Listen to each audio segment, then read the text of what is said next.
Good afternoon, everyone. I am Professor Lee, author of the Naver blog Ubiquitous Happiness series. It is a joy to meet you today and to share this special lecture, Vision and Dream of a Ubiquitous Happiness series. Let's begin with a question. Why do we need a new philosophy of happiness right now? We live in an age of 100-year lifespans. Life expectancy is longer than ever, yet our sense of emotional abundance is shrinking. Technology evolves rapidly, yet the warmth of our heart seems to cool.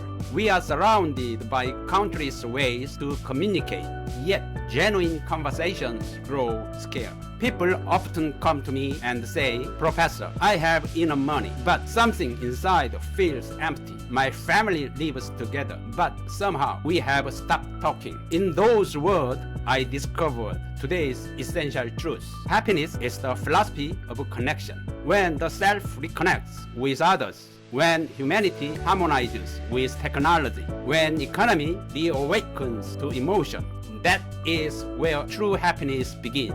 This philosophy was born from a letter I once received from a reader. She wrote, Professor, I have lived my whole life for my family, but I have never truly lived as myself. Now I want to learn how to be happy in my own name. That single line moved me deeply. It was then I decided to reinterpret happiness through the languages of the humanities and economics, to translate knowledge into emotion and logic into lived experience. Today's lecture is the result of that decision, an invitation to work together through the landscape of Ubiquitous Happiness series. This hour belongs entirely to you. After decades of giving your time to work and family, this moment is your time to pause, to listen to your own voice. One participant once told me, Professor, I spend money for my family, but I never invest a penny in my own heart. Happiness doesn't live far away. It begins the very moment you take care of yourself. May this lecture rekindle the warmth you once tucked away in your heart. Have you ever felt this? You buy something new, bag is full, but your heart feels empty. That is because consumption has become a reward for stress rather than a path to joy. Ubiquitous Happiness series invites a shift. Ask not what should I buy,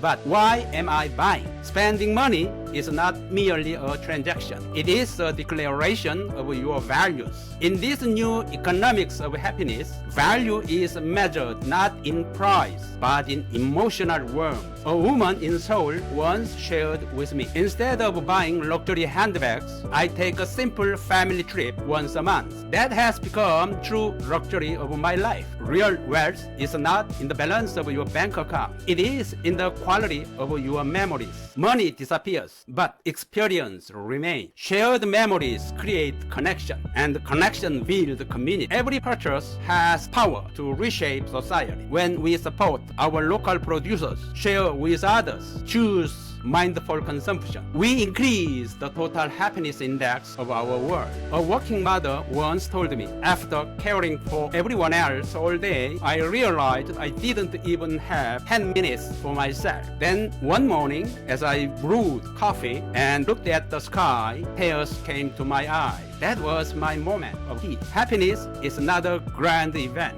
It is a brief recovery of soul. Create your own 10 minutes daily ritual. Listen to music, take a walk, or do absolutely nothing. Those 10 minutes will transform your tomorrow. Because Ubiquitous Happiness series teaches happiness is not a plan. It is a practice. After one lecture, a woman shared, when I began to smile more, my husband changed. My child looked at me differently. Happiness is not just one emotion. It is energy. It radiates through every conversation at dinner table, every word of gratitude, every gentle act of listening. I call this a family circular economy. Your smile changes atmosphere at home, and that warmth circles back to heal you in return. We live in a world where smartphones are our companions, even our comfort. Yet, despite being constantly connected, many of us feel deeply alone. Technology should not replace humanity. It should should amplify.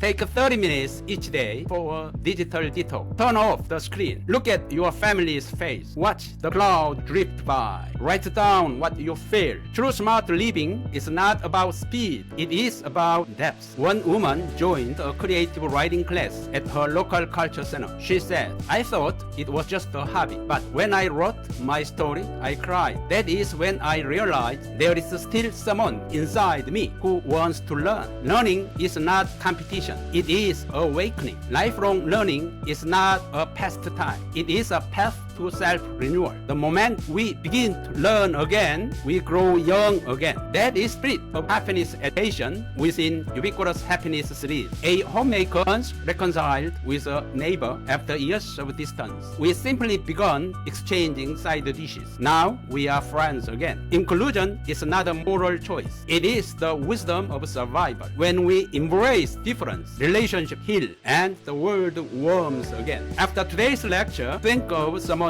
you have drift from. Send a message, make a call, offer a word of kindness. That single gesture might just change the world. A woman in Goyang City donated a small amount each month to support young local entrepreneurs. She said, it is not much, but it feels like I am making the world a little warmer. She is a true practitioner of empathy capitalism. In the new economy, trust, emotion, and connection are the real currencies. Giving is a form of self-reflection. Empathy is wealth that never depreciates. This is ethical foundation of happiness economy. After one session, a participant told me, Professor, nothing special happened, yet I feel good. My life feels warmer somehow. That one sentence captures essence of Ubiquitous Happiness series. Happiness does not belong to tomorrow. It exists right here, right now, in gratitude, in relationship, in awareness. Everything in life is connected, and at the center of that connection is you, my dear friend. Happiness is not something given by others. It is a promise